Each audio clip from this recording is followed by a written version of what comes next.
प्रभु यीशु मसीह के नाम में सभी को जय मसीह की। प्रिय भाई और बहनों, आप सभी को पता है हम बाइबल की स्त्रियों के विषय में ध्यान करते हुए आ रहे हैं। आज हम बाइबल की स्त्री नूह की पत्नी के बारे में ध्यान करने वाले हैं। इसके लिए मुख्य वचन को अगर हम देखने से उत्पत्ति इसके 7वें अध्याय को हम पढ़ने से वहाँ पर हम नूह की पत्नी को देख सकते हैं। नूह की पत्नी का नाम बाइबल में लिखा नहीं है, लेकिन अगर हम इतिहास की किताबों को पढ़ने से, इतिहास की किताबों को देखने से वहाँ पर नूह की पत्नी का नाम नायामा करके लिखा है और इंग्लिश में नामा करके लिखा है।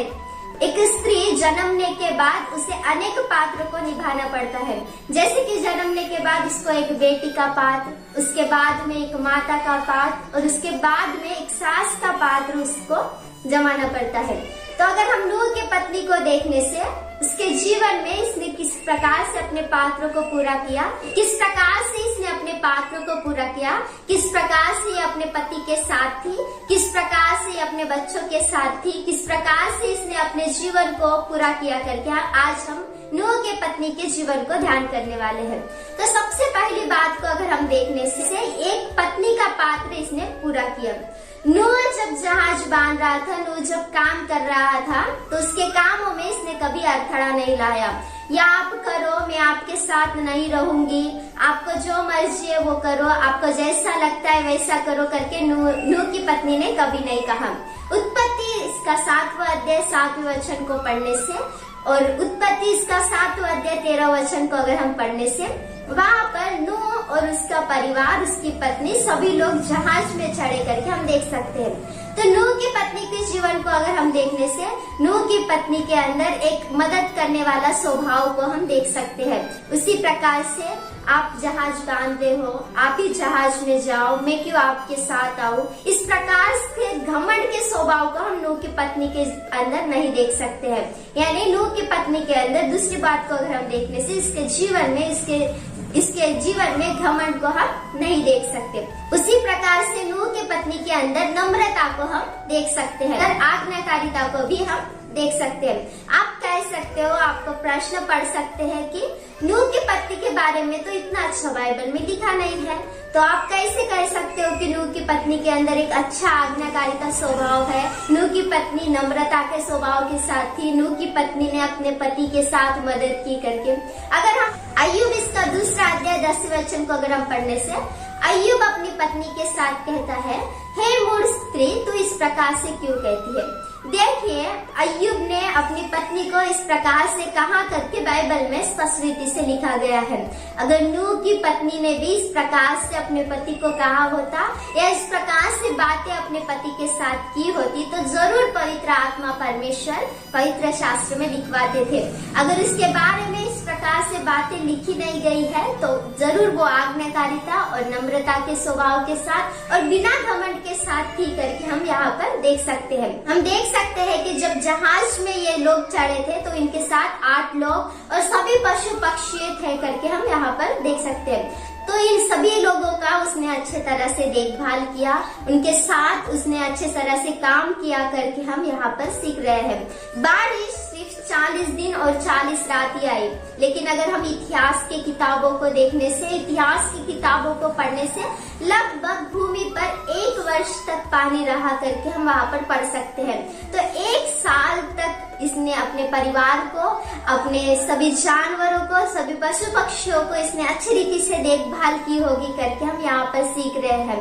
तो नूह की पत्नी के जीवन के द्वारा सबसे पहली बात को हम क्या सीख सकते हैं कहने से इफिसियों इसका 5वां अध्याय 24 और 25वें वचन को अगर हम पढ़ने से हर बात में पत्नी पति की अधीनता में रहना चाहिए करके स्पष्ट रीति से लिखा गया है। इसी प्रकार से अगर हम पढ़ने से पहला पत्रस इसका 3रा अध्याय 1 वचन को अगर हम पढ़ने से वहाँ पर स्पष्ट रीति से लिखा गया है कि एक पत्नी पति के अधीनता में रहना चाहिए। उसी प्रकार से इफिसियों 5वां अध्याय 33वें वचन को पढ़ने से हर पत्नी अपने पति के साथ भयभीतता के साथ रहना चाहिए करके अपने आप को देखना चाहिए। अगर हम नूह की पत्नी को देखने से उसने अपने पति के साथ एक डर के साथ, गौरव के साथ, अपने पति के साथ अधीनता में रहकर उनके साथ किसी प्रकार से विरोध नहीं करते हुए और बिल्कुल घमंड नहीं करते हुए जीती थी करके हम यहाँ पर सीख रहे हैं।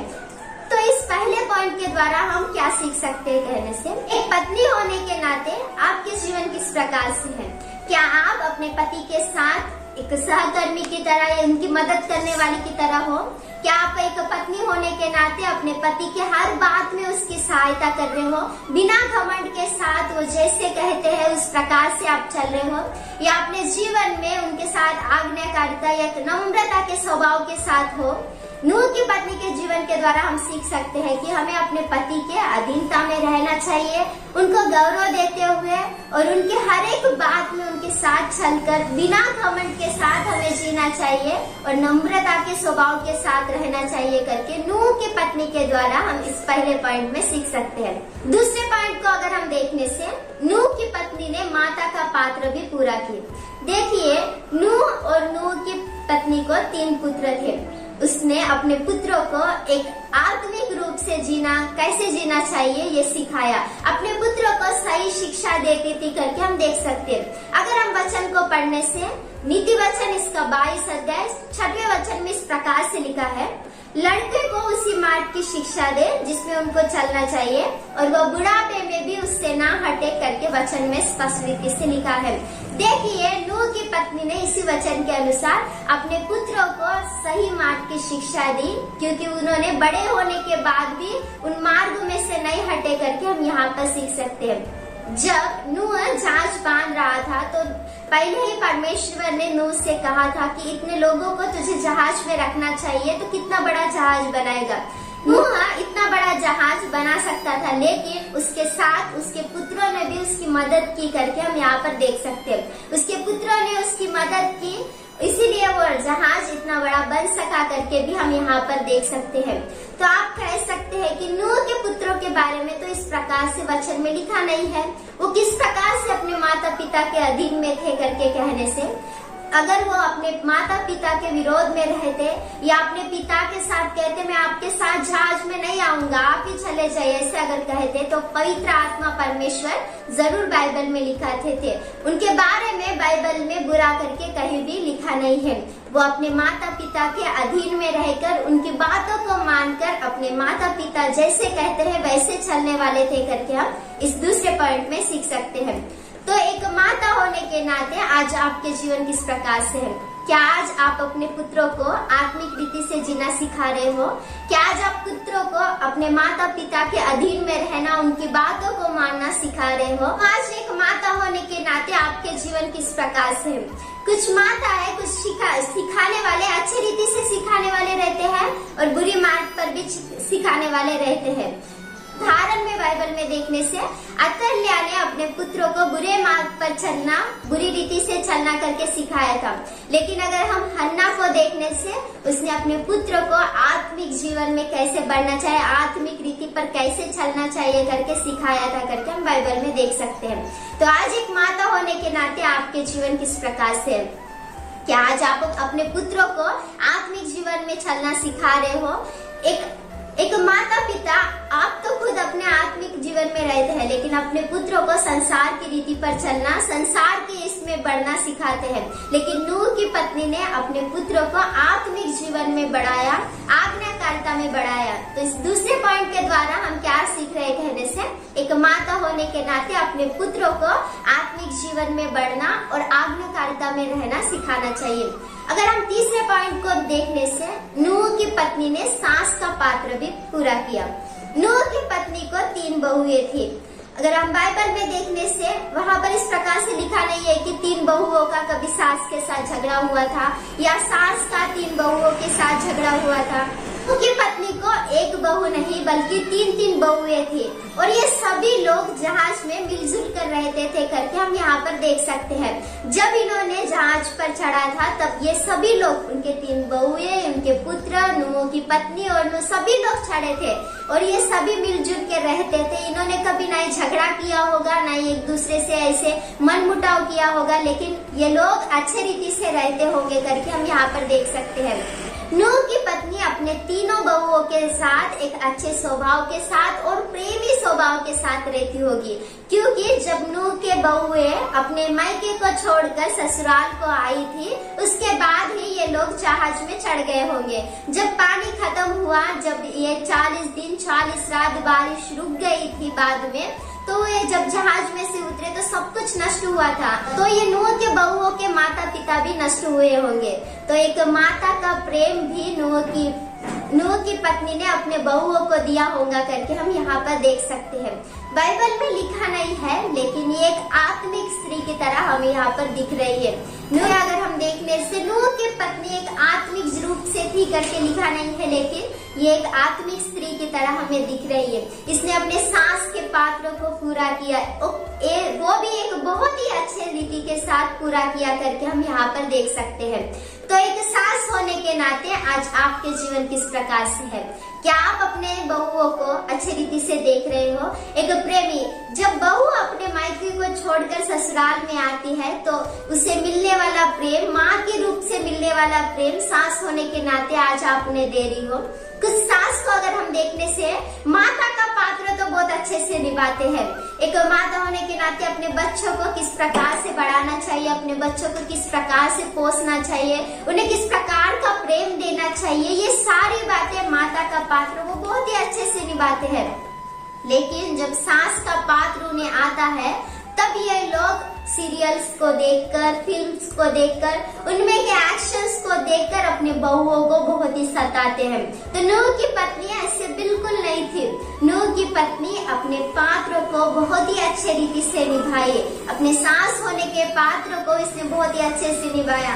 हमने अभी भी देखा था कि ये जहाज में मिलजुल कर रहते थे। इनकी माता इनके पिता लोग मर गए होंगे, लेकिन इसने माता का प्रेम अपने बहुओं को दिया।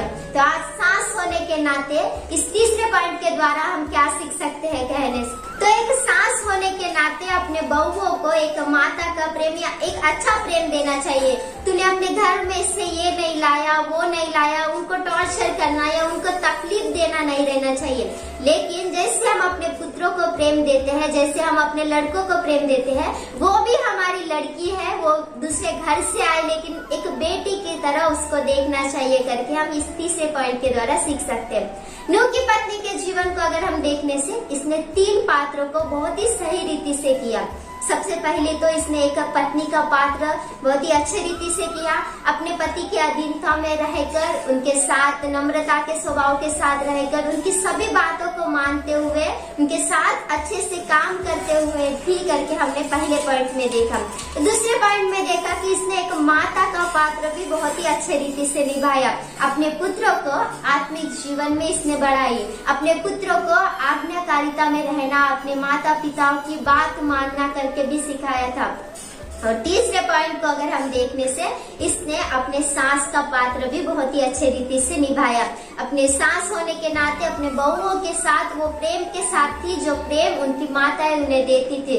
बहुत ही अच्छे प्रेम को उन्हें दी और उनके साथ मिलजुल कर थी करके हमने तीसरे पॉइंट में देखा। पति को पत्नी होने के नाते पत्नी को अपना मन फिराना चाहिए और एक पुत्रों की माता होने के नाते एक माता को अपना मन फिराना चाहिए और बहुओं की सास होने के नाते सास को भी अपना मन फिराना चाहिए। प्रभु इन बातों को आशीष दे। आमीन। Praise Lord.